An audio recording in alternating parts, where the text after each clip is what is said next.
make it epic. معكم Gamers Unlimited. السلام عليكم ورحمة الله وبركاته. Hey, how's it going? النهاردة هنتكلم عن لعبة Like a Dragon Infinite Wealth. اللعبة متاحة للتحميل على موقعنا gamersunlimited.com. وفرناها للتفعيل ب70 جنيه مصري فقط.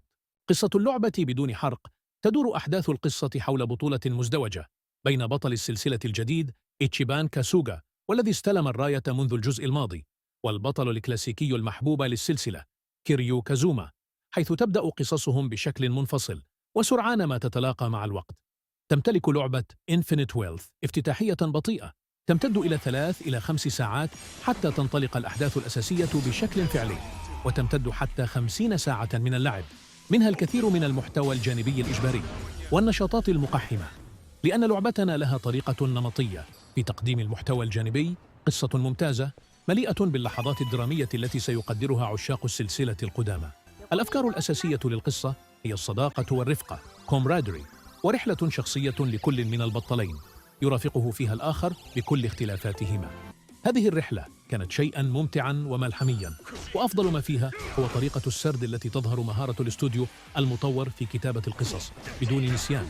هناك ألعاب مصغرة جديدة لتشغل وقتك، مثل سباق كارتينج جيد وتحدي مشاهدة أفلام كلاسيكية مملة بدون أن يغلبك النعاس عن طريق ضغط الأزرار في الوقت المناسب، واختبارات كتابية تحسن خصائصك في القتال وغيرها، بالإضافة إلى ألعاب من الأجزاء السابقة، وطبعاً المهام الجانبية، وحتى طور استثمار عقارات مطول يغنيك عن جمع النقود. لن تمل من المهام الجانبية متى ما أردت أن تأخذ قسطاً من الراحة من القصة الأساسية.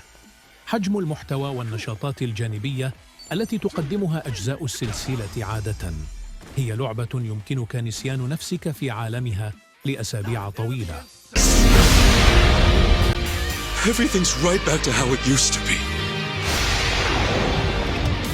I came here all the way from Japan. Yeah, actually, Captain Sawashiro sent me.